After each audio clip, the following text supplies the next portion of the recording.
Hello, everybody. This is Dissonant Waves, episode 12. This is the Alexander Burnett episode, or the Paul McCartney episode. Whatever you feel like calling it, that's what this episode is. I mean, it may as well And just my be called usual the Paul co-host, Kelly episode at the same level as the Paul McCartney episode. They pretty much had the same contributions as one another to that one album. True Little Ritalin. How are you? Hi. This is here as well. My usual co-hosts. Yeah, we're here. We're all We each have- other's co-hosts. And we have a bit of surprise this week. We not only have 3 albums that we're covering, but 2 EPs as well. 5 whole different pieces of work. I'd say more like 3 EPs and 2 albums. The definitions are weird and funky. I wouldn't call Return to Wherever a full. And the fun of this episode is that we all had to decide which one we hate the most. Also decide which one we're going to give the top slot to. For me, that's very hard. For me, it's easy. Or for the They still don't know, to 2019 be for the honest. 2019 part, it's a bit of a fight between 2 of them. I know for me and for you, despite them being different albums, we all probably have a cemented last place. It's a very strange week. Yeah, we'll A probably. lot of Yeah. extremes going on. But just to get it out of the way, we're covering Thelma Plum's Better in Black, which was my pick for this 2019 thing. We're doing TWRP's Return to Wherever album, or however you want to classify that. And then Ladyland EP, and those were Trix's picks. Yeah, I threw the Ladyland being a Ladyland. last-minute edition because that's like what Return to Wherever is talking about. Yeah, the Wherever is Lady. Yeah, wherever is Ladyland. And Ritalin has chosen Japanese Wallpaper's discography, which right now consists of his EP Japanese Wallpaper and the Glow album, which just came out. And and fuck it's a what lot of anyone music. says. Japanese wallpaper is my favorite. I'm wearing my Japanese wallpaper T-shirt just to prove you It'd been guys weird wrong. if I picked Japanese House this week, too. That'd been great. Yeah, and then we could have. If Japanese Oh. Breakfast actually released their album, we could have had the trilogy. Song that's To partially figure out in which Japanese. non-Japanese Japanese act is best. 'Cause these are all white people, I think. Yeah. Yeah, Twerp is Canadian. I mean, they're not saying they're Japanese, but yeah. Well, they have a song that is partially in Japanese. Aaron Hansen of the Game Grump does the Japanese part in Atomic Karate. And I don't even think anyone that's appeared on the Japanese wallpaper side has been anything but Australian. Even Alexander Burnett, or however you pronounce his name, I'm pretty sure is Australian background. And only London based. That's what I read. That Better in Black and Glow were both co-written by that guy, and I know you say he's a very prolific Australian songwriter. Anthony and Cleopatra, I'm pretty sure he's a part of. He's Anthony, I believe. Yeah.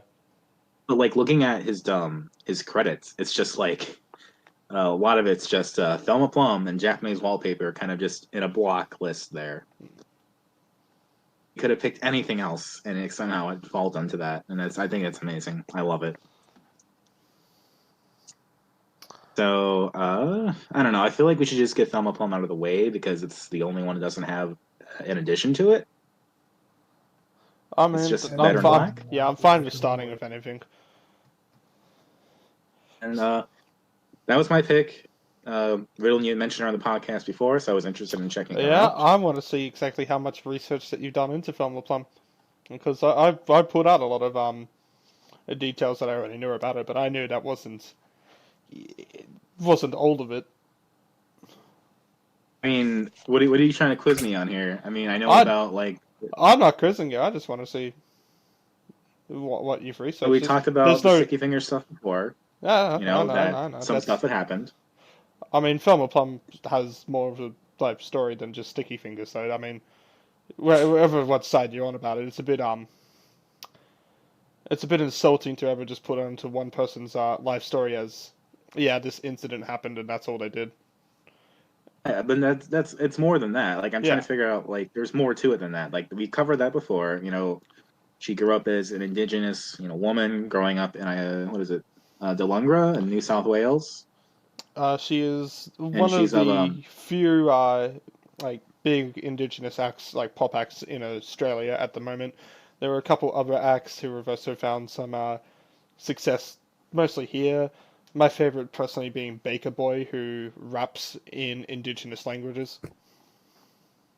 she's of the, I'm not trying to pronounce it, the Gamilarey tribe. Yeah, you've probably done it right. Aboriginal language is not something that is really easy to pronounce if you haven't really learnt it, and I haven't really learnt it either. So Also pronounced the, or otherwise called the Kamilaroi. I don't know. And she talks about it in her lyrics. She talks about, like, one of her songs is called Thulume Gi. I don't know, but something it's her close, middle yeah. name and it means thunder and heart. I'm sorry if I'm wildly mispronouncing that. I don't know it. But she talks about Homecoming Queen is all about growing up with these beauty standards of like white women and seeing people who didn't look like her, on the screen, on the magazines, wherever, and learning to like be okay with that and like learning to love her body the way it is. Or with which features David LaPepe. I don't know. That's like Yeah. the only big feature on the album. For those who do not know, David I can't pronounce it, is the Fijian uh, background singer of Gang of Youths. I don't know how popular they got overseas, but they were incredibly popular in 2017 in Australia with I've never heard of them, but that doesn't mean anything. their album Go Farther and Light. Uh, Ended up getting a couple of radio hits throughout the country, and it's one of the few albums in the Hottest 100 history to have 3 songs inside the top 10. Oh, So it's pretty well received for sure. It was pretty well received, so he is a really big feature on this album. And that song "Love and War" is about the Dondale Youth Detention Center expose that was on the Australian show Four Corners, Mhm.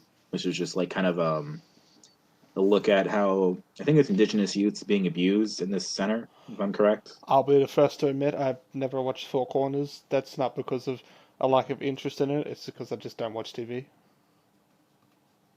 But from as far as I can gather, that's been a flashpoint in like Indigenous movements in Australia. Bands like Dispossessed bring it up in their shows, and so it makes sense that Thelma Plum would bring it up on her album, that's important to her. And those are things that generally permeate her whole album, or self-image, who she is, like establishing who she is as an artist beyond just a few songs and EPs. Like, she's my age, so that's always fun to hear about being born in 1994. So I appreciate that as well, and kind of having that perspective from someone who's halfway across the world from me, growing up at the same time I did. She is the winner of several awards. It's nominated for so much Triple in the J, I fucking think, gave it areas right now. one of the National Indigenous Music Awards, I think, from Triple J. I think And that she was back like when is. she was first coming up. I think she's nominated for quite a bit of J Awards this year as well, if I recall correctly. Right. Let's see what else. And then the whole Paul McCartney thing is super weird, where her last song on the album "Made for You" is all about it's a well produced song. It's like the most production any song has on the album. Like, there's strings and there's guitars. And I was looking in several interviews, and they talk about how like the story is that Thelma was recording, and then she went away for the night, and then like Paul McCartney was also recording in the same studio or something, and he had like forgotten something, so he dropped by and he heard the song, and he's like, "Oh, what's this? I'm gonna lay down some guitar." And everyone was just like, "Sure, dude, whatever you want to do. You're Paul fucking McCartney." And then we got this podcast, which is any time that we want anything laid down, we got tricks at the bass. Exactly. You better have I your don't bass. have my bass. Fuck you. It's on the wall. I can go get it. Don't worry. I order you to strum your bass, Tricks. All right, I'll be right back. Give me a sec. But I mean, part of this album too is being online and being, abused by people, both in real life and online for various things. There's the bass strum. There's a strum. Let's go on for the So second. that's where songs like Woke Blokes. There you go. So that's where songs like Woke Blokes and Nick Cave come from. Woke Blokes being about, like, I'm just sick of these guys who, spout these progressive politics but can't handle it when somebody who's a friend of theirs or who's in a band they like is accused of something. Nick Cave's about, trying to impress a guy by getting to everything he's into, including Nick Cave and being a vegan and all this stuff, and then just finding out that he didn't care because he had a girlfriend and nothing's going to change that. There's a lot that gets covered on the album. I don't think all of it is totally successful. I think, especially early on, the first few songs, there's a bit of leaning on generic pop tunes, which I think does a disservice to her voice and her message. Like, listening to somewhat of Clumsy in Love, some Not Angry Anymore, feels like I was listening to 2007 pop. Personally, Which I guess, yeah. out of the whole first 6 songs, Clumsy Love is like the only one which I feel like, yep, I will come back to the song and actually listen to. And I think the first half of this album is probably the most disappointing compared to the second half of this album, where I think this actually starts to shine as an album. I agree with that. I think the second half is better. I don't hate the first half. I think Love and War is a really nice kind of stripped down XX style simple song that's just like a duet. It's very nice. The 2 singles I find, just personally, as a tune, the ones that came out this year, so Clumsy Love gets excluded because that was last year that technically came out of. Not Angry Anymore and Better in Black. I feel some of the weakest tracks off this album, in my opinion. Not because of its lyric content or anything, although Not Angry Anymore is not really that strong lyrically. Better in Black is a bit stronger, but its tune-wise I actually think is quite mediocre compared to pretty much everything else off this album. Even though it is probably a lot more complex, it just doesn't really work as well as a lot of the more simpler tunes at the back end of this album do. Yes. I don't know. I personally like that. I like kind of having that other artist there and kind of having that little bit of dynamic. Because like I said early on, a lot of it feels just kind of generic. Like when I worked in a toy store once, I remember there was a CD that I'd always play, and I forget the artist, but it was the most kind of generic indie pop you would think of, like stuff that'd be featured in Garden State or something. And these songs no kind of knocking reminded Garden me of State. that. Seen it all, so I can't really judge it. I just know that the soundtrack was super big for indie stuff. The movie's alright. It's just a romantic comedy pretty much, but the soundtrack is it's actually really top tier. Yeah, but it's kind of emblematic of that mid to late 2000s kind of quirky fun pop that doesn't really always last, but is there and is fun to listen to. Sorry, I'm just fucking choking on Pepsi here. And when she moves into songs two of us are drinking Pepsi. I was actually gonna just while we're on a note of Garden State. I know I'm sneaking over a Japanese wallpaper here, but Zach Braff's other film actually, Wish You Were Here, which for anyone who's watched that movie will agree with me, it's only good for the soundtrack. The actual movie itself is pretty shit. But Breathe In, off the Japanese Wallpaper EP, actually features towards the end of that film. Cool. Yeah. I think that's the only song out of everything that we're covering right now that's been in a movie. I don't know enough about TWRP. They have not been in a movie. Suck it. But then again, I'd say that they're also part of a more popular band called Ninja Sex Party. We'll get to that in a minute. Let's get to that in a minute. Right, we'll get back to film. I want to unpack that. I just wanted to seg that before I forget. Yeah, we'll go back to Film Club now. That's really all I have. Better in Black is again another song about being a woman of color, being in life in society, and being kind of told you're not right. All these things, and kind of realizing that despite the fact that she lacks this or she lacks that, she's still better in Black. I don't know. What did you two think? I mean, better. I didn't like her voice. I thought her voice was fine. I mean, I've been following a bit of Thelma Plum since 2014, 2015, back when she released How Much Does Your Love Cost? And after listening to the whole of this album, and I do think there's some good tunes off here, I think that that song back from her 2014 EP is still miles better than a lot that's off this album. And I know, I mean, it's not to say that there's a hatred for any of this album. I think it is still a quality album. I don't think it's as great as all of our award show seems to be claiming it as. I don't think it's I don't think it's anywhere close to a 2019 Australian Album of the Year. But I mean, she's still young in her career. This She only uploaded her first song to Triple J Unearthed, I believe, in 2012. So this is only her seventh year. I mean, yeah, some artists only stay in relevancy for like 3 or 4 years, but they've usually been around for a shit long time before that. Yeah, like Journey wasn't popular until their like eighth or ninth album or whatever. And then again, and then you have bands like Joy Division where they only existed for 2 albums. And we can also talk And about AFI as well. Their first big album was like their sixth. They were around for like 10 years before that. Yeah. I mean, yeah, the only other thing I really like to say about Thelma is that I still have to see where her voice develops, because I feel like maybe it's just because of the songs, she doesn't have that much that makes her stand out besides having a good voice. Like I hear Sia, I hear Lord, I hear, other artists that she kind of sounds like, probably because, I don't know, I'm not going to say all Australians sound alike because that's ridiculous, but it's kind of where pop has trended to. What are you on about? You mean I don't sound like Like, I know, Pop? like, could. I mean, like, Woke Blokes has a really interesting lilt in her voice. I don't know if it's like a nervous thing or like just kind of like I don't even know what to call it, like kind of like a vibrato on the end of some of her words, which is really interesting. Like, kind of like a nervous kind of jitter almost. I don't know. I appreciated that. I thought that was really cool. But I don't know, Trix, what did you think?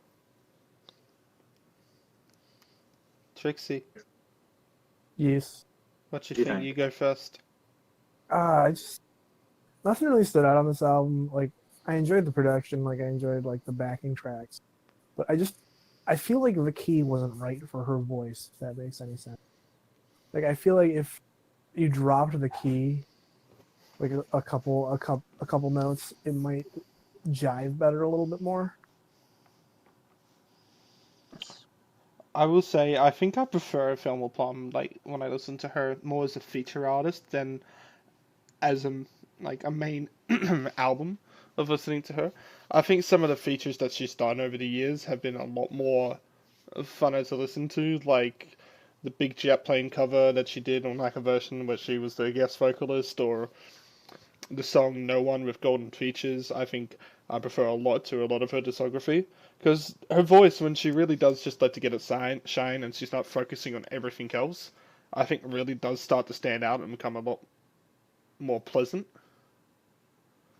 Not to say that anything is unpleasant or unpleasant or non-pleasant or whatever the fucking word is of this album.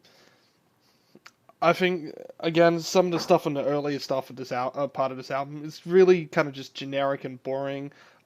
I know you kind of liked it, but Love and War was really kind of boring of a song. I even thought for this, and listening to a Day from Gang of Youths there and singing was quite poor from what I know his standards are capable of. Although I will admit, I'm not the world's biggest Gang of Youths fan. I didn't really get into the last album besides one song, The Deepest Sighs, The Frankest Shadows, which I do think is amazing. Kind of mumbly, wasn't it? Yeah, it's a little. I mean, you had to listen to a lot of Gang of Youths discography. That's something that I I haven't. I don't might. know. I assume that was part of his thing. It's something that I might cover later, and we can more talk about it there. That kind of goes into like kind of the XX Hmm. kind of vibe too. Like I think Jamie XX kind of does that kind of stuff in those songs. But I think the later half of this album is a lot more impressive, even if it is still not that fantastic. It is a lot more enjoyable. I'd say that like some of the bigger highlights might be in that first part, but just a more consistent, like with Clumsy Love and Don't Let a Good Girl Down. but that second half is a lot more consistently great, and I enjoyed that half a lot more. Specifically, the song Nick Cave, I actually think is probably the best song off this album. I would agree with that. It's just that the way that it all kind of comes together, listening. Like, I feel like she's not too much focusing on anything else but her voice in that one, and it actually sounds a lot better than it does in every other song. See that? I don't know. Like, how do you mean that she's focusing on other things? Like, what else is there to focus on?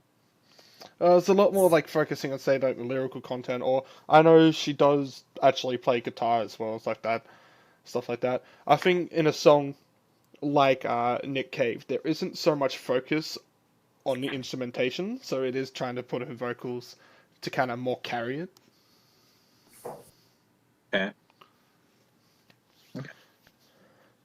And Yeah, I think the ending tracks, I mean, I've heard better closers in my life, but there's nothing inherently wrong with them. I guess you could say a big problem with this album, and probably with a lot of the albums that we're covering today, is that it is pretty inoffensive, but I don't think it's executed poorly enough for inoffensive to be an issue here. I think Yeah, I this think is like the most solid of all the albums personally. Like, this is the one I think you can't really argue as much against. No, well, there's not really much to argue with. It's just a pot release, and I mean, she think hasn't done a bad job here. I do think that she actually has the potential to put out a pretty historic footnote in Australian pop music history. I don't think it's with this album like a lot of people think it is.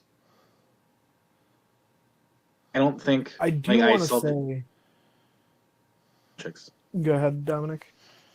I was gonna say I wanted to hear more of your opinion because I think this is probably the one that we could probably at least find some middle ground on.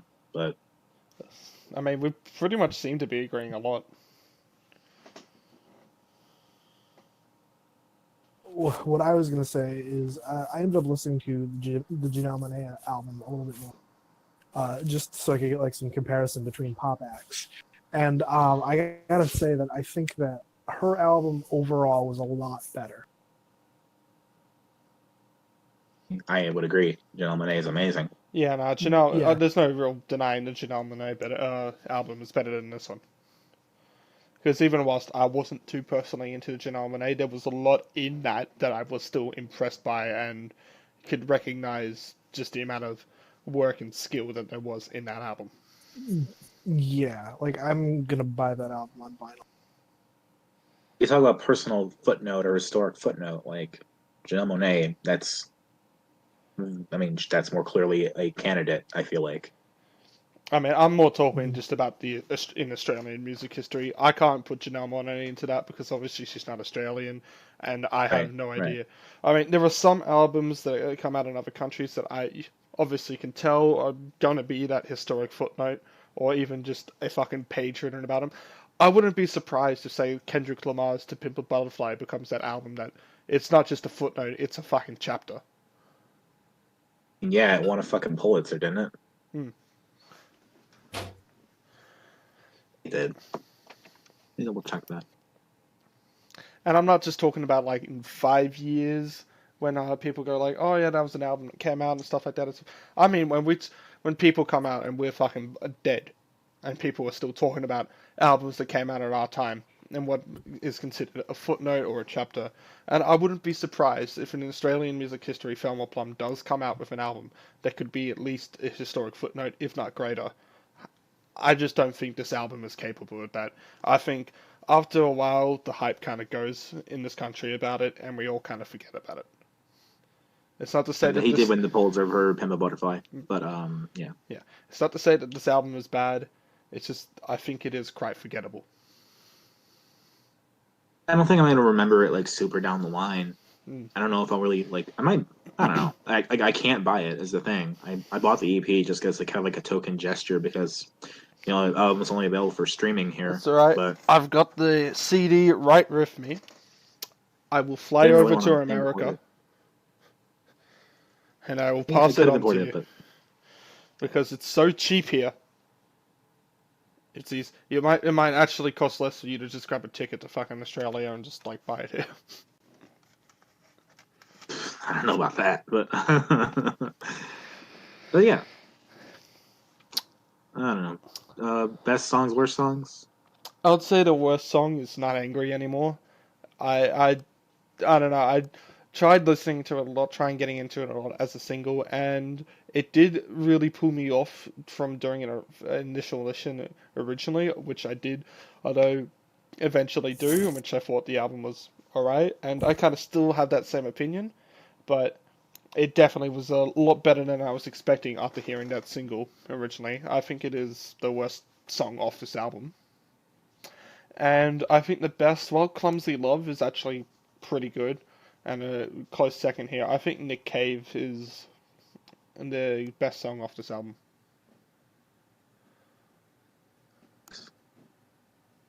I would agree with Nick Cave being the best song off the album. This is another one of those albums where I can't really pick a worst because it all kind of just blended together, and like not in like a good way, but like it was just all generic pop, which yeah, I have a soft spot for, but I couldn't really pick out the songs if you asked me to.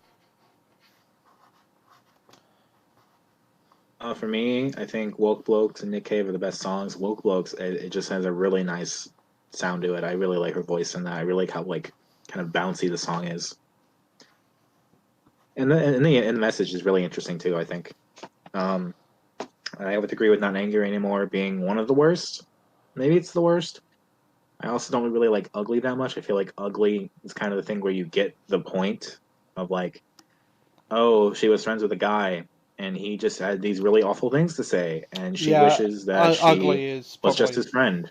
is probably the worst part of the second half, but I don't think it's bad. I actually think it's still better than a lot from the first half.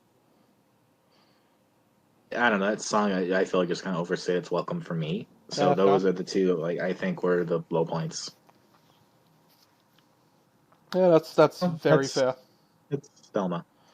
I mean, we talked I about think it that was solid. for quite a bit there. That was quite a bit to talk about that more than I originally thought it was. So Well, did I answer all your what you would have expected me to research? Do you think I could have covered more? Or nah, there's not really much to talk about in towards the history of this. I mean, a lot of the history that Film Upon had with some of this we've already covered with Sticky Fingers because it's not this. We can't say that didn't have any impact on any writing of this album. Stuff like Workbooks I think does it had have. a total impact Yeah, personally, but yeah, but yeah. Anyway, what should we move on to? Who wants to go first here, Trix? I guess we can talk about twerp if you want to. I tell us about these twerps. Okay, they are a electro funk band from Vancouver, Canada. I want to say. Aren't they also man in the Big And Bang and kind of travel through time and space? yeah, they Skip have like Earth. a huge comic book lore backstory, and they're just kind of like a satire of like old '80s media with hyper masculine characters and like the over like the bands that sleep with every woman sort of thing, where they're just like a huge parody of that. Because like if you watch them live, specifically the show where um, Doctor Sung, the guitar player and vocalist, using the vocoder, uh, he throws fuck thrust at his guitar at Lord Phobos, the guitar player, and but between every song, he starts off every song by saying, "This song goes out to all the ladies tonight." It's just they take everything to like 11, so you wouldn't be. It seems like they're taking it seriously, but they're not. Like I if that just makes wish any sense at all. you could I don't know, like I felt like they were taking it very seriously and that was like part of the joke, but also kind of like, yeah, they really like some fucking. They take it ser- they're it's a joke because they take it so seriously that it's a joke. Like I can't really think of like but like they're leaning so hard into it that it's a joke. I just kind of imagined like really sweaty 80s kids, especially like white boys, kind of like getting into funk and all this stuff, and like obviously they were probably related to video games in some way. Oh yeah. And it's like I'm trying to piece it together, trying to figure out because it kind of left me with like a really weird impression of like, okay, they made Ladyland, which is where all ladies can go and kind of like live in paradise. We hear these really sexed up figures kind of singing about that from a different perspective than that. It was like, okay, interesting, weird. Like, I don't know. That's kind of going back to the argument of like, is South Park really a parody or is South Park just South Park? I can understand that. I mean, I personally found these trope albums one of the hardest to get into out of everything that we've done on this podcast. I mean, maybe it's one of those ones where it's just like, maybe I just don't get it because you two seem to enjoy it a lot more than I did on this one. But I probably have listened to these albums the least that I have with any album on this podcast. Only actually giving Return to Wherever two full listens, and that was just enough for me to say I don't want to listen to this anymore. I know this is going to sound harsh to them, and I know this is some kind of really joke act and everything is supposed to be kind of overdone and exaggerated to the point of comedy, but everything that I heard just came off as cringy to me, and I couldn't get past that. Just like the comedy acts, like the radio DJ guy, like all of it. It's just all of it.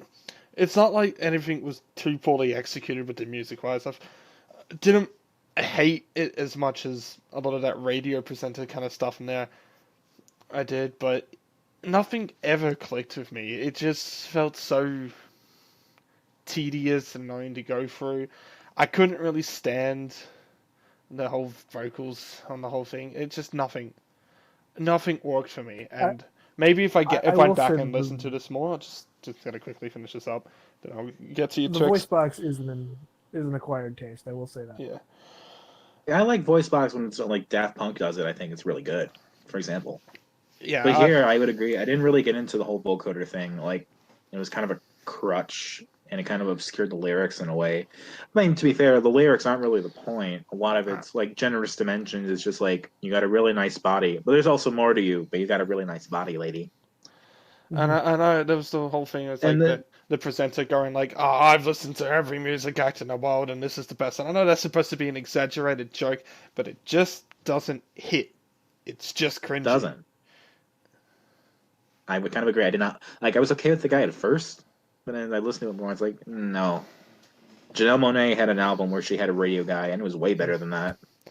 Yeah, they executed that poorly. Yeah, and to me, I think it's telling. Go on. I was gonna say, I know it's supposed to be part of the joke, but it just doesn't work. It felt like a self-wank, and it didn't hit as funny. Probably thinking a lot about self-linking during the whole recording process, I'm sure. Look, I'll be the first to admit that a wank is good, but like not showing it on display and putting it as an album for 30 minutes. Well, I think it's telling for me that my favorite song of this whole thing is Typhoon Turnpike, which is just an instrumental. It's Sonic music. That's the thing I love. A lot of it, like the instrumentals are really good, and they're really good because they're Sonic music. Yeah. It makes me have... That sums it up. Makes me have fond memories of Sonic Adventure, and I hate that game. Yeah, but Sonic Adventure 2. Adventure 2 is a masterpiece of camp comedy gold. Now we're going to this island where they put all these criminals. They called it Prison Island. Thanks, Tails. I'll go to space. I need to replay that game, even though I hate it. Rolling around at the He speed blows a hole of in the sound. moon. They have cutscenes of like people around the world in like a moral panic, like praying when they see Eggman unleash his death laser and like blows up the fucking moon. Sonic Adventure 2 it's not that bad of gameplay, although it's not too great. but Better it's than so Adventure 1. yeah. It's so bad with its cutscenes and story that makes it Can I so buy that on fucking. PlayStation 4? I've got it on I don't know. GameCube and it's beautiful. It's the battle version. I think you're buying like 360. I know Yeah. it's on Steam, Mm. but I'd like to Sonic, play it on my PlayStation. like Sonic and friends fight the cops, At the start, it's like, fighting what? the cops. No airline food? I'm just gonna take a blade off this helicopter. Then they race after the president's limousine and jump in It's and interrupt the conversation between the president and Eggman. The president clearly modeled after Bill Clinton, but not Bill Clinton, obviously, because it's like fucking Mobius or whatever. it's the fucking greatest story of all. Oh, I have to have So PS great. now. But like the music to Sonic Adventure 2 though is unironically good. Like It is such a weird, eclectic Around album. at the speed the of sound. sound. Got places to go, gotta follow my rainbow. Can't kick around, yeah, da. Like there's that. That Like funk they bass. they have funk. They have like a lot of ska influence, which is crazy. I think It's so like they have like early 2000s electronic kind of influence. it's so Oh, yeah. odd. There's a lot going into that. And it's one of those ones that even if you grab like the songs and just take out the game, like they're still alright songs. The lyrics are pretty stupid and everything, but it's yeah. fun. It's fun as fuck. And this album, Compare the songs at Adventure 1, and some of them are just re-recorded for Adventure 2, and they're way better. it was a record store day it's sale, amazing. and they had the Sonic Adventure 2 soundtrack on vinyl, and if I had the money, I would have picked it up. Would buy that so hard. Yeah, it's fucking great. But yeah, the True Up, yeah, that doesn't even have anywhere close to the amount of fun that Sonic Adventure 2's soundtrack did. I would listen to Typhoon Turnpike again. That's the Yeah. one song I feel like could really be in a Sonic game. Well, that's because the title of it sounds like a Sonic level. Actually, it sounds like a has, like- Mario Kart level, but still. Reminds me of that Like wind, Sonic Racing, that windy yeah. thing in Sonic Adventure 1, that wind place, where there's like just a bunch of fucking platforms in the sky with all the fans. What was I gonna say? Shit. There's something I wanted to say about this. Oh yeah, one of the songs directly after just has Super Mario 64 underwater theme song. Yes. I like that too, because it's Mario 64 music. Yeah. What song was that though? I forget. Is that Cosmic Tides? I think you're right. It was Cosmic Tides. Double check that. No, that was fun. I took note of it. So I fucking annotate all these songs at some point during the week. So I've already guessed Trix's commentary and notes on Japanese Wallpaper's Glow. Under the Sun. Under the Sun's the Mario 64 one. Let's see if I guess this. Trix. Is it blended together? The album is Glow. Yep, but, got it. Fucking guessed it. But the EP, I remember. Yeah.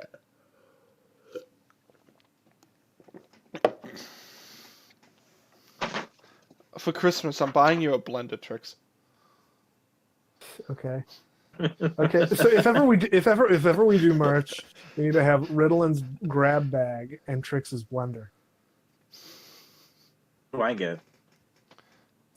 We don't. I don't know yet. We don't paint, really we have paint your anything face yet. on a domino. The Dominic paint. domino No, set. that wouldn't work. How many Dominic faces are on this? Oh, look, it's pretty two-faced to me.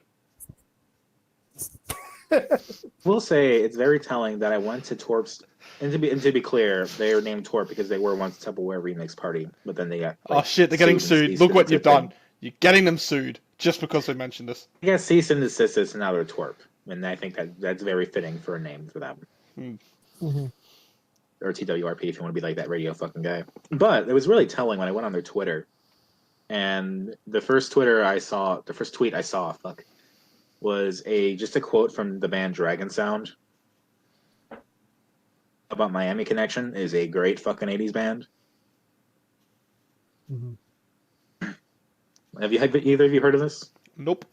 I didn't bother researching this band. It did not interest me enough. I know. You know about Dragon Sound or Miami Connection? Nope. Ooh, tricks to you. I do not. Okay, I'm gonna post it in the Discord. You two talk for a second. Okay.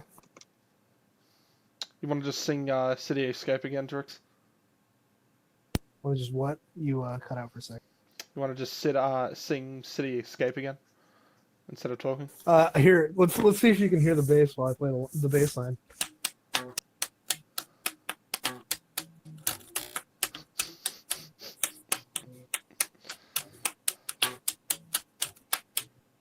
I'm not very good at that.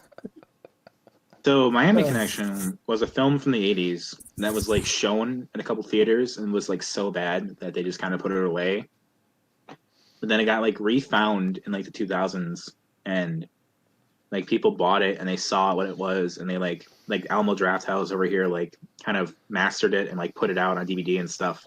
And it's an amazing martial arts like ninja 80s movie about friendship and rock and roll. And the songs are great. The songs are really, really good. And like it somehow becomes the influence for like Far Cry 3 Blood Dragon in a way, like the aesthetic of it. Blood Dragon. And the song Friends was in the credits to Blood Dragon. And it's just amazing. And like they were quoting the song Friends in their Twitter feed, and it's like, of course they are. And Connection is great. It's bad, but it's great. It's one of the best movies of the 80s. I'll have to give it a watch.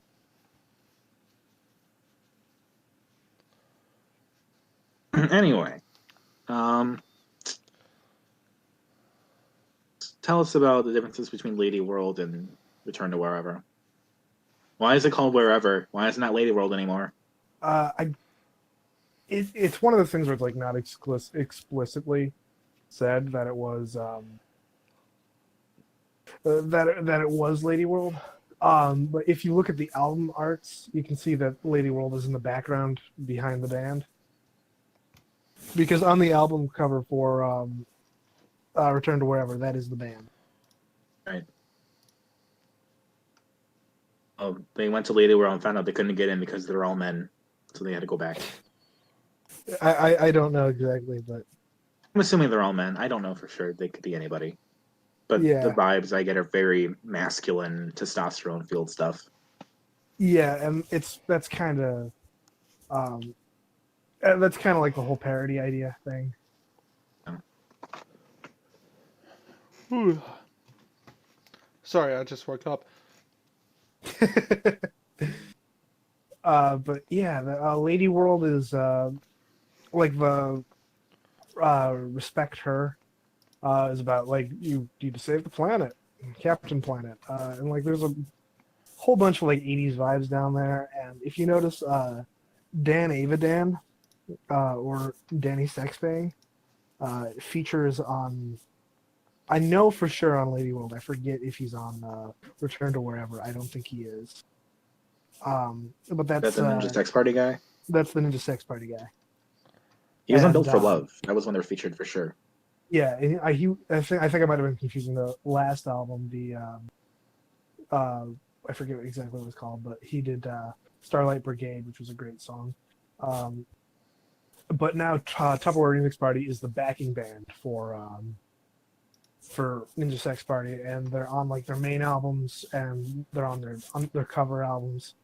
They're good. They're a good band. They do a lot of cover songs. I know I posted their Uptown Funk cover before, where they go into Everybody to the Limit. Not just Ninja Sex Party, but also Starbomb, the thing with the Game Grumps guy. Yeah, with who is on the whatchamacallit, who's on Atomic Karate. So this is the first episode where we go into both video games and Paul McCartney and the Beatles. So there you go, I guess. Well, I mean, we did the Clint and Laypool, but that was, John Lennon's son. Doesn't count as much. And I mean, we did talk about Uncharted on the Waco episode. Uncharted 1 is still the best one. Uncharted 4 is good too. And Golden Abyss is really good for a Vita game. Because we keep going on to video games and stuff like that, is there anything else spectacular to talk about the Trop albums, or should we just talk about Uncharted instead? I think it's really galling and astounding that they had the audacity to spell out RESEPCT, Yes. the Got to front have fucking thing. RESPECT.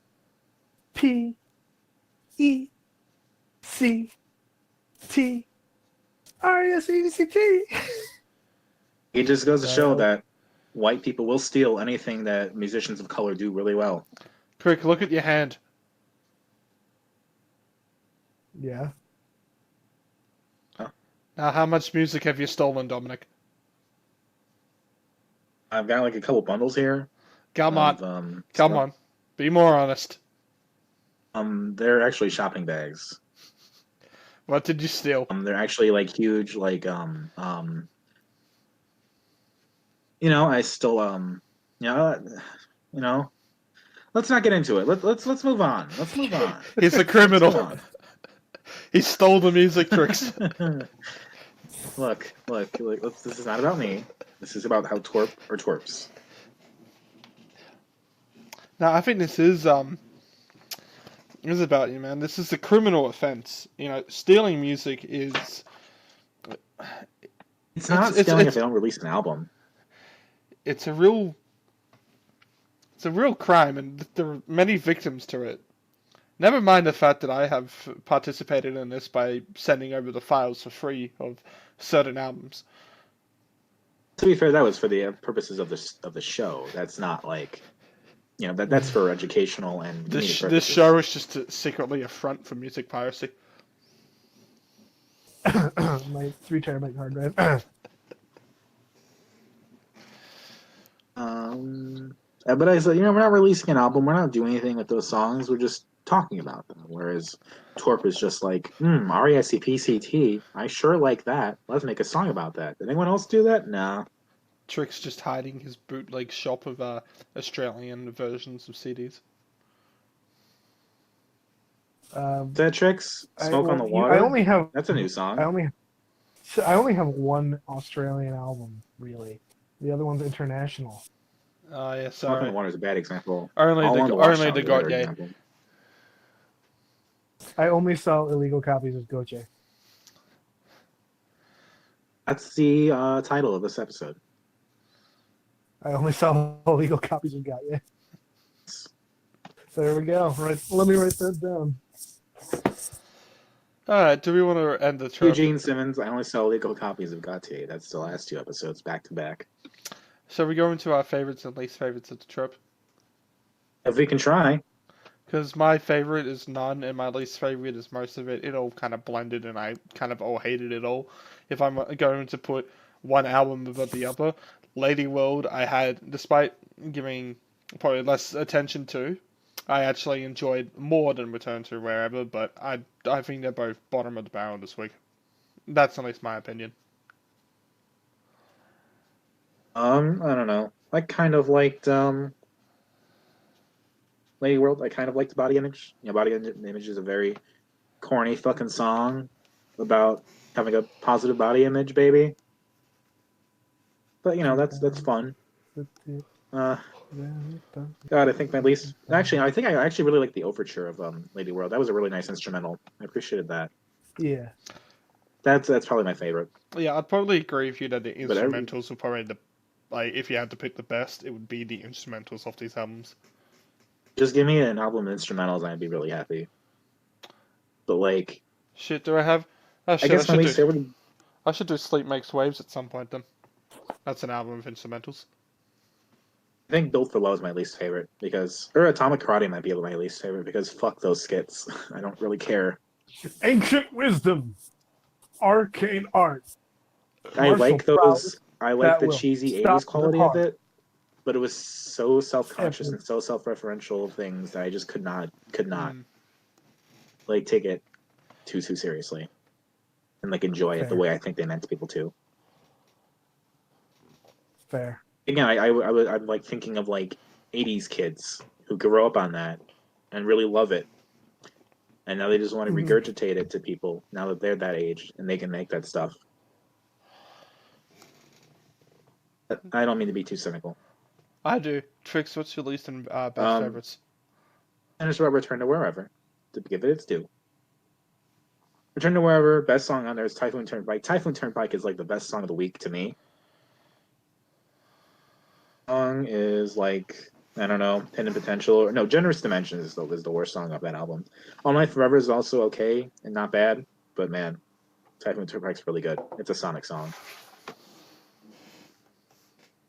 It's straight off a Sonic CD. Like, if you put that on Sonic CD, it wouldn't be out of place at all. Which Your Sonic favorite? CD is the best Sonic game. Fight me. Fuck you. Adventure 2 is the best, but like, okay. Man blows up the moon. Go to space. Also, I have Sonic Adventure 2 up right now. And I will be playing it after the episode.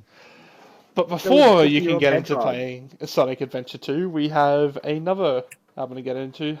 You have to do your least and best favorites first, though, Trix, don't you? Or do you just do it? Yeah, I do. My least favorite off of Lady World is Food Bar.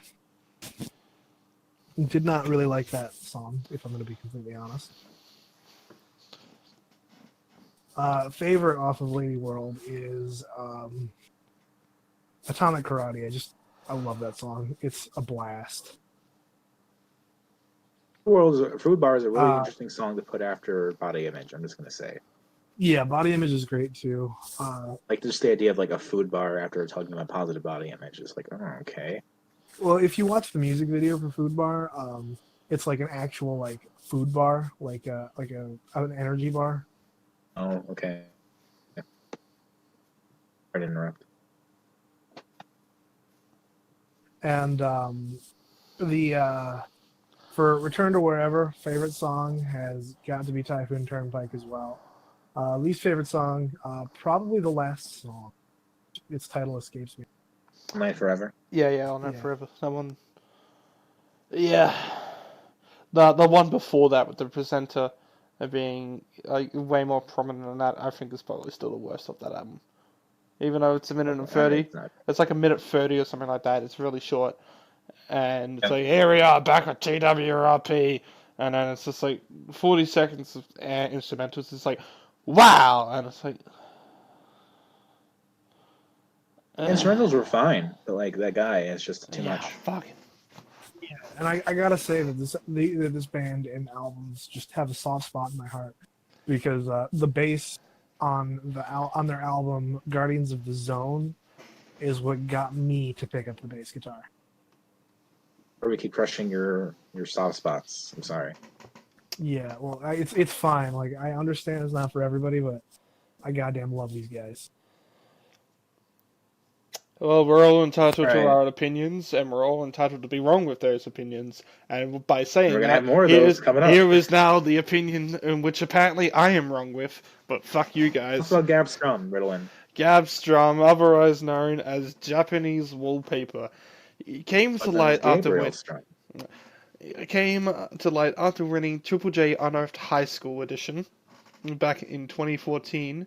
I believe the song that came out was Breathe In. I think that was the first one, featuring Wafia, who is kind of like Middle Eastern background, I believe, singer from Australia who has kind of recently broken out as well, which is pretty cool to see.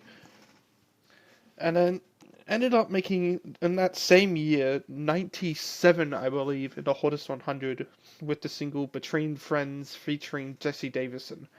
The next year, he came out with the first thing that we are covering on this, the Japanese Wallpaper EP, which we'll go through first before we get into the album, which features It's surprisingly hard to get in this country. Like, you had to give me a link on Spotify to that EP. I could not access it otherwise. CDs do not really exist outside of Japan CDs editions of it. That's a part of the rarity. However, vinyls are pretty easy to get. I have the vinyl currently locked up in my closet. Ain't no one getting their hands on it.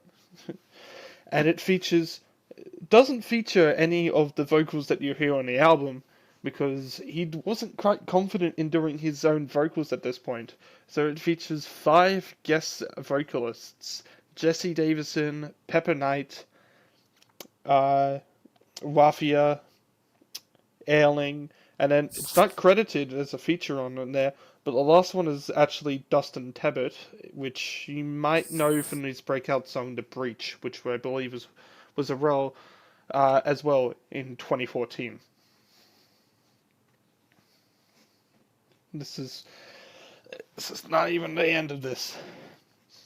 In 2015, the single of this EP, Forces, is currently Japanese Wallpaper's highest charting on a Hottest 100 to date as a non-feature artist. His highest featuring as just an artist in general was actually in All Days in Motion, which is his most successful song that he's been a part of, I believe. But when as the main artist, Forces is actually his highest charting song, just out of everything so far. And in that, we are starting off with this EP. We can get to the rest of this later after we've talked about this EP. Who wants to criticize it first? Alright, Dominic, I just want to criticize the fact that he put out a fucking deluxe edition of the EP with all these other remixes and made it impossible to find the original. I think that's just like, come on, dude.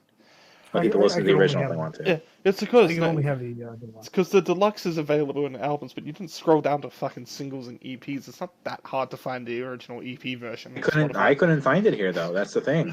I sent you the link straight to it. It's not hard to find. Right, but I couldn't access that outside of that link. It's not on Google Play. I had to open it in my browser page. I know it's not on Google Play, and that's a bit stupid, but whatever. His deluxe edition is upped it up to 16 songs instead of 5. Because it has so many remixes. I think 2 remixes per each song, and then a cover of a rival by the band, the punk band Series, which is actually a pretty good cover. I recommend actually listening to it after this after we're done recording here, or anyone after they're done listening to this episode. It is completely different to the original, which is always nice to hear in a cover. I think for me, I think I enjoyed the EP the least of everything this week. Just because I feel like, really? like I said before, like I said in Discord, I enjoy mood songs. I enjoy kind of songs that just kind of sit for a while and just don't really do much. I'm fine with that. But this collection of songs, I feel like didn't do anything in a way that I did not enjoy. Like it just kind of were songs. And you said, put them on in the background, listen to them, and that I think the album is better for that. But I could not get into any of these. Like, you talk about, like, hard listening. Yeah, I felt like these songs are hard to listen to. Look, I mean, there's nothing there for me. This is only a controversial opinion to me, because I consider this to be one of the better EPs of the decade so far. But, I mean, this is obviously opinions and everything, and we're all entitled to be wrong, and if I'm the one who's wrong here, then so be it, I'll die on a hill. Like, I don't know, I'm looking at some of the notes I took. Like, talking about Waves being, like, a song on the King of Limbs remix album that Radiohead put out, and being like, that's, like, one of the ones I would skip. Like, just being, like, weirdly impatient for several of these songs. Like, it's just kind of boring. Like, I think Between Friends, it sounds like a wrap-up song. It sounds like the end of an album. I don't know why it's at the beginning. It doesn't make any sense. I mean, I had to disagree with the whole sounding like a wrap-up song there. I think Arrival sounds a lot more like a wrap-up than Between Friends does, without a doubt. I think it ends the EP very well. I think Arrival is the best song in the EP, for sure. I think Arrival is the most underrated of the EP. I do not disagree with that. I like the guy's voice. I don't remember his name. Dustin Tebbit. Yeah, because it doesn't have him listed as a feature. And it's like, I like the chimes, I like the rain effects, I just kind of like the atmosphere of it a lot. Like, it's like arriving at an airport or something, I would imagine. I don't know. I feel like when they say, like, it's weird for you to call the other ones impatient and then have Arrival to be your favorite. Because I feel like that one's, like, the slowest out of any of these songs. Not to say that. But I found things and sounds that I enjoyed in that slowness. And I wouldn't disagree that saying Waves is probably the worst song off this EP. If I had to pick a least favorite, The but vocals are okay. I feel like this still has enough emotion and it's one of those ones that you just like kind of chill out to. And I know you're talking about this whole like you can't get into it because it kind of drones on, and that is fair. If you can't get into this, I don't think there's really any way that I can change the listening experience that would make you get into this. It is really I like a what lot you of dream hear is pop. what you get. Like, I don't. I feel like I say this every week, but I am okay with whatever a song wants to do. Yeah, yeah, yeah. I don't care if it's like Pre-Sister swallowing a donkey's eye, where it's just 15 minutes of droning. Whatever. But some songs just hit me up, differently than others. Yeah, no, and that's very fair. I don't know. I mean, a lot of these songs that are been off this EP, I do listen to not just as like this EP in order. I do listen to them separately as songs, and maybe that has helped me kind of appreciate every song that little bit more, kind of just individually. And maybe that is probably the best way to experience this EP because it is. EPs have always just kind of been a collection of individual songs. Obviously, we've listened to a bit of kind of what's the word I'm looking for? Outliers there. I think AFI's All Hallows EP actually flows pretty well for an EP. And this one is probably a lot more just individual tracks. Yeah. I mean, they flow in the sense that they kind of all inhabit that same sound space. Like I feel like a good review would be like, "Oh, it all blended together." I couldn't pick anything out unless you really deeply listen to it, which I really try my best to. Like just kind of sit there and force myself to like annotate and It's one, understand it. You yeah, know? I think it's one that you shouldn't be ever forcing yourself to listen to. I think it should be something that you just do listen to, but obviously, yeah. And I will add something that I hope that we don't have a disagreement on, and I do think this is one of the most gorgeous album arts that I've seen pretty much Very, of it's this very whole nice. process. It's very, and it really fits the simplistic nature of this EP. For those who haven't seen it, it's pretty much just like these really simple paintbrushes, and that's it. Hmm. Trix, what's your thoughts on this EP? I honestly I enjoyed it pretty much. Um, they're nothing again, but like I remember the songs this time, but nothing stuck out as being bad.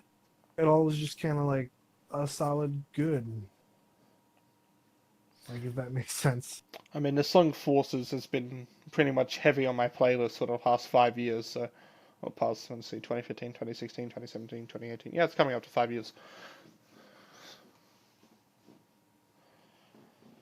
So maybe I appreciate this EP a lot more because the songs I've listened to them a lot more individually, and that way they've all stuck out a lot more to me. Hmm. Well, if we had to pick, because I feel like we're not going to talk too much about this, because this is the starting point of his career. This after this EP is where his career starts to take off, and there's a lot more to talk about. So, Listen to a fair amount of like starting EPs or debut albums already. I think, and hmm, that kind of helps us kind of understand it more. I feel hmm. like compared to Troye Sivan's EP, I think that EP is better, but it's a very different kind of EP than Hmm. this is. So if we could pick a favorite and least favorite from this before we go into the album. Alas, Favorite for me, uh, Waves. I Hmm. really enjoyed Waves, and no real least favorite. If you had to choose, or if you kind of just thought something that's in your mind right now that would be your least favorite, but that is easily welcome to change. I'd have to listen to it again. Fuck. I almost got it. Mr. Domino. you go first. Oh, well, my favorite is probably Forces. I don't think there's any doubt about that. I think all the other tracks are pretty close behind, but Waves is probably my least favorite. if I had to choose, I feel like there's a lot more emotion in the other songs that Wave just doesn't quite reach. So I think my favorite's gonna be Arrival or Breathe In. Like, I understand why Breathe In was kind of the one that broke out, I guess. But I think Arrival has some really nice stuff in it.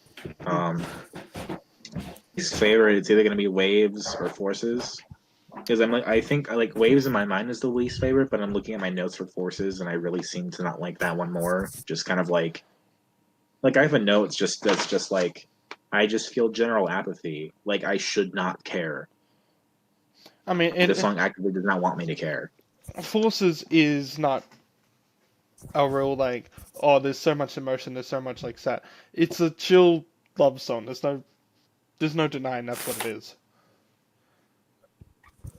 I don't know. I've always just loved the sound to it. I think it's that real chill. Have it on in the background, and you hear it, and I tap my foot to it, and I enjoy it. Trix, you're right there. You sound like you're falling downstairs.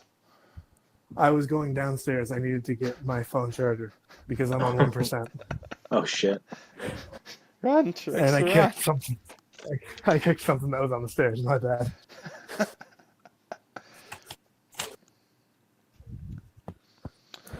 Alright, so now then there's the album. Yeah, I've had to respectively disagree with your favorites there, but obviously opinions will always be disagreeing. But nevertheless, And this podcast. nevertheless, we shall be moving on to how a Japanese wallpaper or Gab Strum or Gabriel Strum, his career has kind of evolved from there. So one thing that you'll notice if you look in his Spotify page and stuff like that is that he has done a lot of remixes as well as had a lot of remixes of his own songs on there. I think they start to go out into to double digits of how much has just been done. I think it's like 20 or something at this point. With both of them combined. He has been on a lot of features. He was most famously in 2 All Day songs, In Motion and Don't Want to Push You Away Anymore, which that last one did come out this year. He is currently holding the record for most like versions that he's been involved with this year, having done one himself with covering California by I forget what that band is called, something Planet or Planet something. The Red Hot Chili Peppers. No. It's that's the California song that isn't a Red Hot Chili Pepper song. And What's that Hotel song? California? No. I posted it up. You know what? I'm gonna just scroll while I talk about the 2 other like versions. He was also involved in All Days like a version in which they did Big Yellow Taxi. I forget who was the original one who did Big Yellow Taxi, but you know what? That doesn't fucking matter. And with Is that a Sesame Street song? No. And the other one being Holy Holy's cover of Lord's Greenlight, making him involved with 3 different like versions this year. Here we go. Phantom Planet was the California, and Oh, that's a deep cut. Joni Mitchell was the Big Yellow Taxi. That's some fucking deep cuts. I mean, nah, those are 2 pretty big songs. Yeah. I know the bands, not those songs. I'll say that. Like I know Johnny Mitchell, I know Phantom Planet. Big Yellow Taxi is the they pay for Paradise to put up a parking lot. No? Okay, whatever. I don't know. Since then, there was a couple of singles which made up this album, which I'm happy that that the first one seemed to be a little bit re-recorded. For this, the song Cocoon, which was originally released in 2016, which was when Gab finally decided to use his vocals in a song, which he has been slowly getting more confident in using, which is nice to see. I admit that I don't think his vocals are as good as the other vocalists are on the EP, but they have definitely been evolving to a point in which they are a lot more out there and great to hear.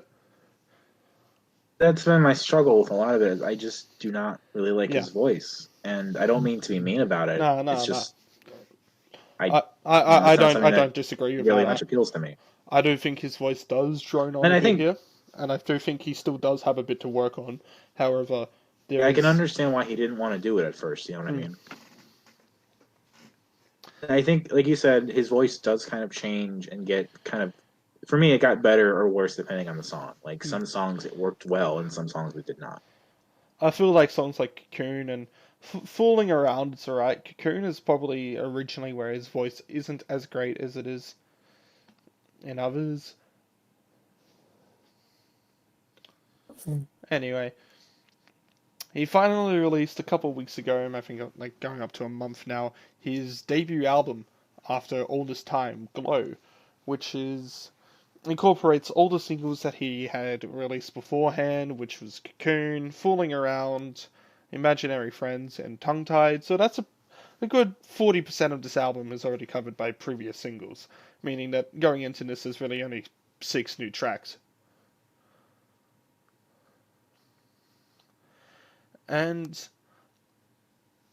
I will admit that I am actually somewhat disappointed in this album because it's not to that high Really? standard that it's not to the high standard that the EP was, in my opinion. It doesn't mean that I hate this album. I still do like this album quite a lot. It's not a bag raiders kind of thing. Yeah, yeah. Well, it's nowhere near Bag Raiders level. I mean, this is one that I don't know if in my end of year list, like, because when I do my albums list, I usually try to make like 20, and the top 10 is the most intense. I don't think this will be in the top 10 albums of my year. I don't think it will make it there, but it is in consideration for making it into the top 20 part. I don't know if it'll make it there either, but it is in a consideration part. Because I do like this album. I think there's a lot to love with a lot of these songs, specifically at the start. I think I think the first 3 tracks are great, and it's a fantastic start to this. I think Float and Caving In are a bit on the kind of lower quality, and same with the last 2 tracks. And I then, agree, especially with Caving In. Caving yeah, In was like the one I was like still after a few listens not getting into at all. I think Tell Me What You Mean by That is actually where it kind of starts to pick off, and it's probably where it starts to finally.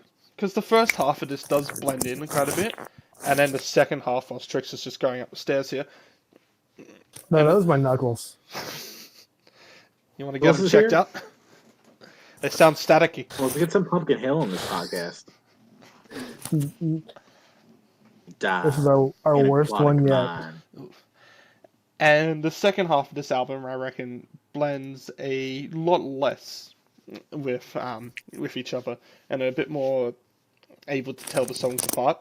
Although Trix is probably disagreeing with that. Yeah, I would agree. For me, my favorite was definitely Telling What You Mean by That. That was the one that was kind of like, oh, all right, I kind of understand now what everyone's talking about. Like, I really like the beat of that one. His voice was working interesting ways there. It was like an interesting contrast, I felt like. It was kind of a banger. I feel like songs like Tongue Tied and Falling Around are still massive highlights as well. However, I feel, what is it? Wearing You Out and Glow, I kind of. They're alright tracks. I don't think there's anything bad off this album, but I feel like there's some albums. Fuck. There's some songs off this album that could have taken a bit more of a risk than what they did, and kind of stayed a bit too much the same. Wearing You Out's kind of just it's weird because I feel like the female vocalist in there really outshines him. Problem in a way. I don't know. Like if he wants that, that's fine, I guess. But like, I don't think it's a problem if it outshines, especially since he has been more known for his production and instrumentation anyway. is that the one with the girl that you had recommended a couple days ago? What's her name? Hachi? Hatchie. I think she's on Imaginary Friends. Yeah, it's the vocalist in that one as well. You know what? Let me actually get out the credits to this, if I can find them. It shouldn't take too long because I have the CD. I will say this did remind me of Owl City. Not that I'm a huge like Owl City fan, but like it's like Owl City but Australian and pitched down. Got some His Mad Owl City vibes. like the way he pronounces certain words has the kind of really precise pronunciation that Owl City has, and like some of the pop vibes too, like the way it's kind of flowy and kind of sometimes happy or something. I don't know. There's something about it. Actually, you might know Owl Yeah, City more than I do. I only really know Fireflies, mm, but I know Fireflies well. Well, I think I've listened to a couple other songs here and there, but it's like enough to understand what that sound is, and like let's this get is like a this. weird kind of take on that. Hmm. Is it there? It is. Looking for that CD. All right, we're ready to get the production credits out. So I appreciate kind of the chiptune synth going on in this album too.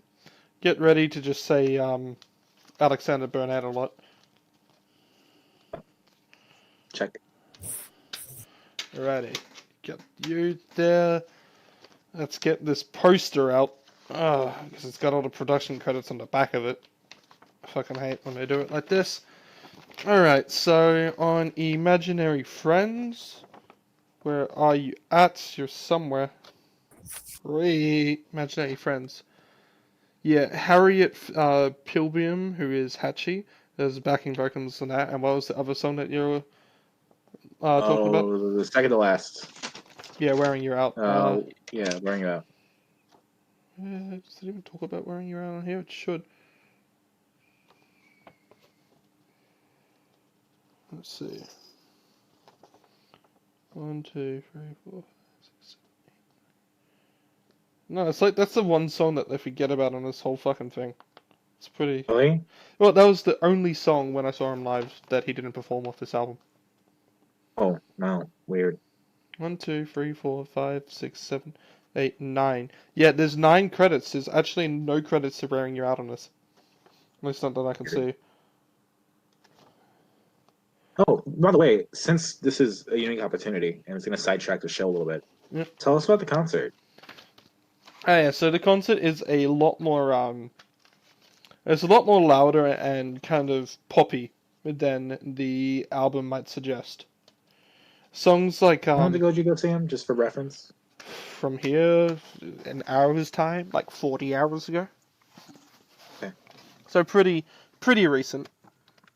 So just putting the CD back in the hidden section of my CD collection. Songs like Breathe In, which would actually build up and have such a louder outro. Fooling Around was a lot more of a pop rock style than kind of dream pop. And he focuses a lot more on guitar when he does the live show. Like he Does he sing them all, or? No, he doesn't sing them all. He has, well, it's two songs. The ones that are mostly female vocalists. He has the female bassist right next to him during those songs. He has like this. He has a full backing band and everything. What's like the vibe like? Because I mean, it's dream pop, so I don't imagine it's that high intense. No, you just have a bunch of people kind of just slowly dancing. Bass nerd question: what bass was the bassist playing? If you can recognize, like, describe it a little bit. Yeah. It had 4 strings. Okay, What color was it? then. Yes, I don't fucking know. Was it like a okay? The end with the tuners, was it a 2+2 or 4 in a row? So like, were all the tuners on Yeah, one you're not side, gonna or get any of this information from me because fuck if I know. How to got Are all the this? strings kind of like tied up at the end, or were they clipped off? How the fuck? I'm gonna send a P bass. Yeah, I can't remember what the bass was like. I'm sorry, I'm gonna have to disappoint you there, Trix. God damn it! Just go see Sure, you Japanese can probably Google wallpaper. it. Go see Japanese wallpaper yourself and find out the bass. I'm just gonna ask if it looked like this one.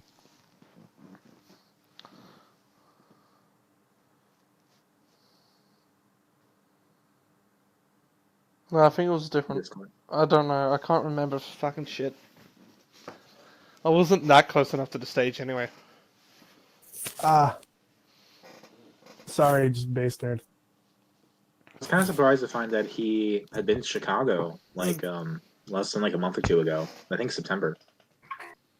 Yeah, yeah. I was like, I believe he was out there with All Day, if I'm correct.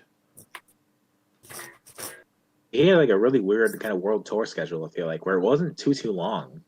Yeah, no, it's because he was. I believe he was traveling as a support for All Day, but I could be wrong. Okay. Yeah, and All Day has a bit more success, even though I personally prefer Japanese Wallpaper. Although, if you haven't listened to it, the All Day and Japanese Wallpaper collaboration from 2017, In Motion, is the best. Is probably one of the best songs, if not the best song, that either artist has been a part of, in my opinion. It's like this kind of chill. Imagine that mix of dream pop and hip hop. And actually, it works really well. It's quite heavenly. I think they're kind of both on point in it. And he doesn't sing in it, he just does all the production and shit. And kind of like the instrumentation is pretty nice. Anyway, it's a nice album in my opinion. I do think it is a bit of a disappointment from what I could have expected from him. However, songs like Imaginary Friends, I can see, don't get me wrong, I see the Owl City influence when it comes to the instrumentation. The vocals, I cannot. I think it's still a great debut. Remember that either with debut albums, you either get someone's magnum opus or something that's like, yeah, it's alright. Remember acts like Brand New when they released their fucking debut album. It's one of the worst emo albums I can remember. It's just so like, my girlfriend broke up with me. And then they came up with Of Montreal's two other albums which I consider of Montreal's Cherry fantastic. Peel is very non indicative of what of Montreal would become. Mm. And I think this is a watch this space kind of artist as well. I don't think Glow is something that I put out as well as a historic footnote in Australian music history, but a Japanese Wallpaper himself might just be with the amount of production credits that he's bound for at such a young age as well. I will put him and Aiden Alexander in the Watch the Space category Mm. because whenever Aiden puts out his album, we're definitely covering that. I know it's gonna just be you saying, "Here's the Aiden Alexander album. Here's the Aiden Alexander album," and It's because which... it's unfinished business, yeah. Anyway, I think he's also trying to get it put out at some point. So, best and least favorites of this. There's not really too much more to talk about with this album. It does blend a bit more together. I think if for anyone out here who loves dream pop, I reckon this is a must listen to album, even if it's not a whole you'll consider this one of your favorites. It's because I think Japanese Wallpaper is still one of the better dream pop artists out there. And even if say you prefer a Hachi album, which I think a lot more people have been preferring Hachi, I still think Japanese Wallpaper is up there with the current top dream pop artists, at least from Australia. does he explain what Japanese Wallpaper even means? I don't know why he's named himself that. I think it's just because it sounded cool. Fair enough. That's how most artists Anyway, do at it. least most and least favorites. I think. Yeah, tell me what you mean by that's my most favorite. In my notes, it says it's cool, so that's something. I like that kind of contrast, and the guitar kind of really gets to shine as well for that brief period of time. I know it's really poppy and it's like really kind of cheesy, but it's like the funnest part of this album. It's kind of the more stripped down. Like I think he said he recorded that last. Yeah. So he just kind of did it by himself. And it probably Kind of was like that, one of the funnest to view live as well. It's kind of like the Thelma Plum song of like, "Do you ever feel so sad you can't breathe?" Where she did that by herself and just kind of put it on there. Yeah. Then I think the worst one is probably Caving In. I just did not vibe with that at all, even after giving it several listens and kind of getting into the whole thing of it. Tricks? Blender. Everything kind of just blended together. I don't have a favorite. I don't have a least favorite. Okay. So I just kind of stayed say your consistently standouts. meh. Say your standouts. Any song that you can kind of at least remember moments from. I need to look at the titles again. Just give me a sec. Oh, I need to. Okay, there we go. Now my phone's charging. I have to use a wireless charger when I'm like talking because Yeah. I don't have I don't have a headphone jack. Oh, Let's see here. Imaginary Friend sticks out because that was just Owl City. Mm. Um, that's 2 votes for Owl City. and that's really about it. I have to give it another listen. I'd say my least favorite is Wearing You Out. I think that's like the one that kind of just drones on a bit too much. I would say my favorite, when I do my top 100 songs of the year and everything, this one made it in last year with Fooling Around. I think I put that in the 40s.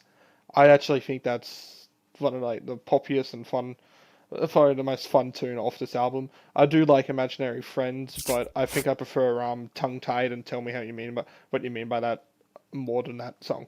So I think Fooling Around is probably my favorite off this album.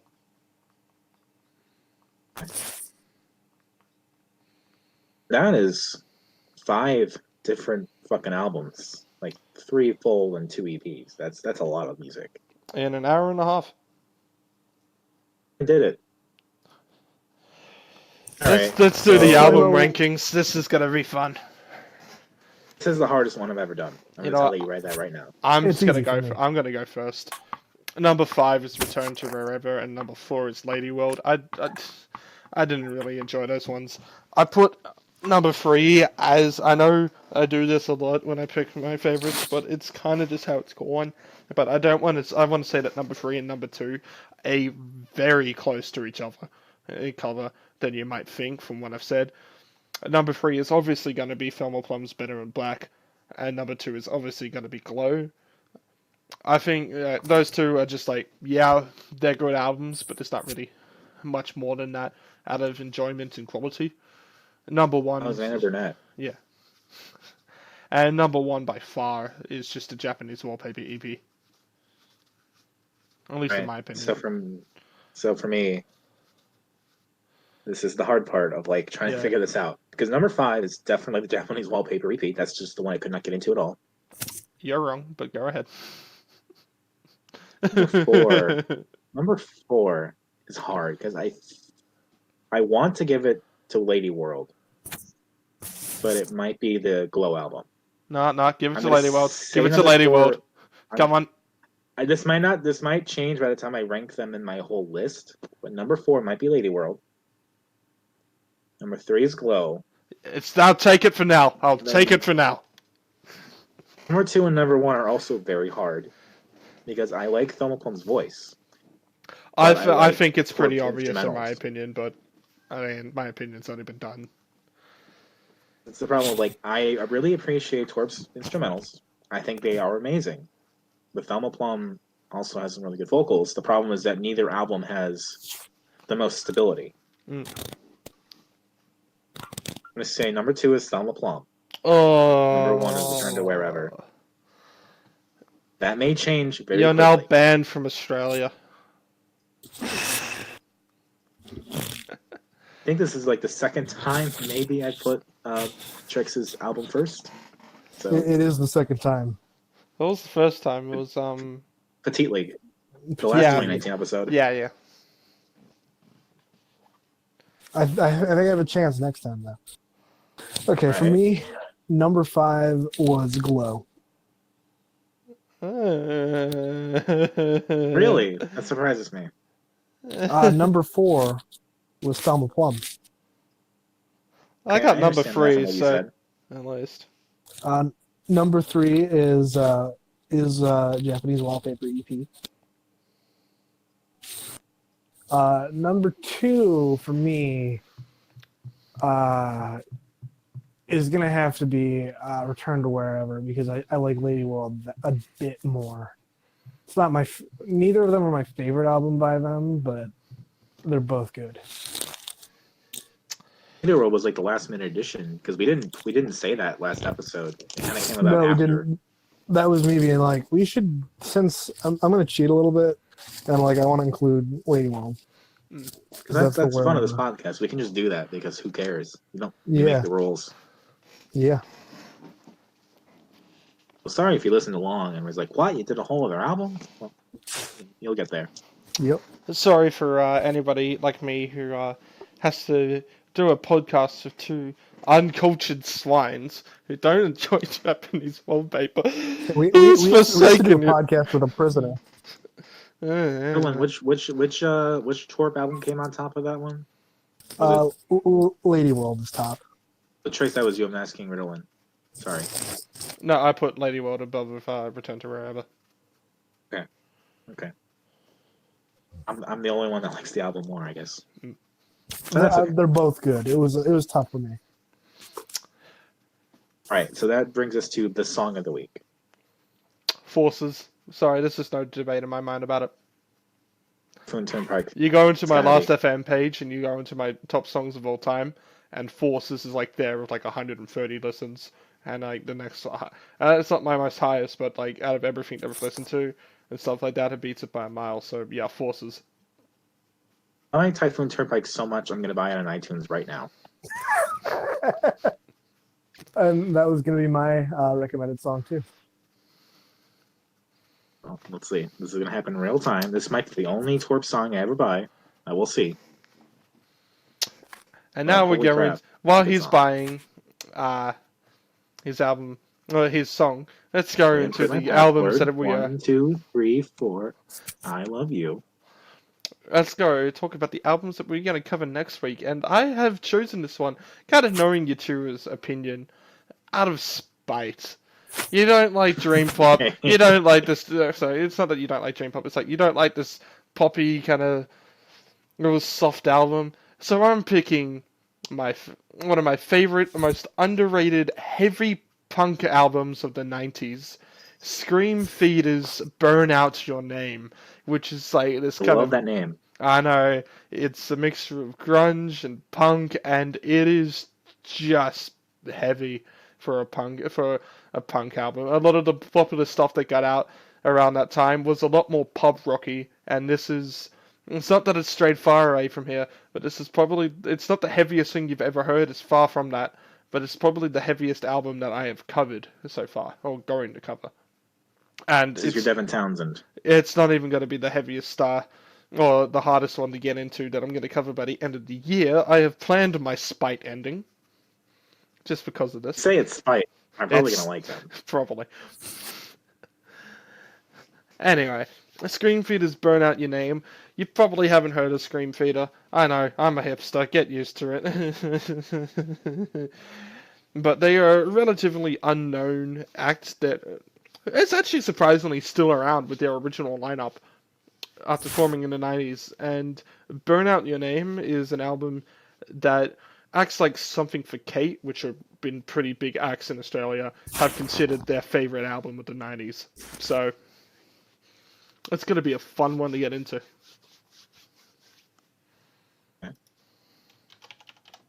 Tricks. My album for the week is going to be Rainbow Kitten's Surprise, How to Love Freefall? Seems correct. Something like it. Yeah, it seems correct. I forget the exact order of Friend Love Freefall, but I'm pulling it up right now. Where are you? This is going to be the album everyone thinks I'm going to like because it has queer themes. How to Friend Love Freefall. We'll see. I never said you would love it because it's got queer themes. It's because it's got a song about gay love, and you always talk about heterosexual songs and stuff like that. And like, don't get me wrong. You got the right to be annoyed at constantly having nothing but heterosexual love songs in it. All right, so for me, this week was tough. I had two choices. It kind of depended on my mood. But I decided to go with the option that I was originally going to suggest a few weeks ago, but I had to change because of scheduling reasons. And we're actually going to watch the movie and listen to the soundtrack for Shock Treatment, the quasi-sequel for the Rocky Horror Picture Show. They said in the Discord weeks and weeks ago now, Richard O'Brien has said some very strange things about gender, and he's talked about his relationship with gender, and that's a whole thing we'll touch on because we kind of have to with everything that's happened on this show and with his career. But Shock Treatment's a good musical. It's an underrated sequel. It's good. Like, I hate the art for it. Yeah, I man. really hate the art for it. Stop smiling at me. if you can watch the movie, please do. I probably just Like- won't get the time because I listen to these at work. It's harder to watch a movie while at work. But I'll try. It's- I'll try, man. I'll try. I don't think you're going to enjoy the music as much without the story, but that's fine. Whatever you can do. Ignoring my family, it's probably hidden on the fucking shelf somewhere. I've read that apparently the first release of the movie on home video was on VHS in Australia. Because this movie has had a weird relationship with fans of Rocky Horror and just kind of the public in general. Is the one with the guy with the round glasses and the weird smile? But the one that's all red, yes. Yeah, okay, just making sure. It's Richard O'Brien, I believe.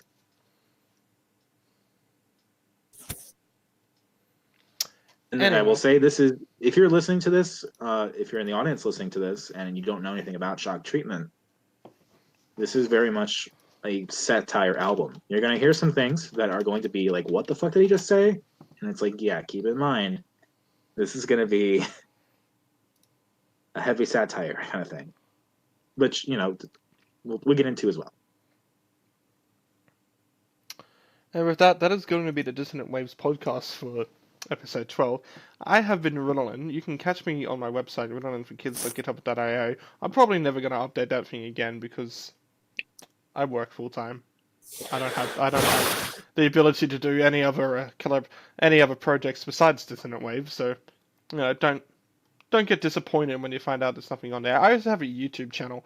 I might just post the picture of the color red one time and just get 0 views on it. Stick around for when that happens by subscribing to it.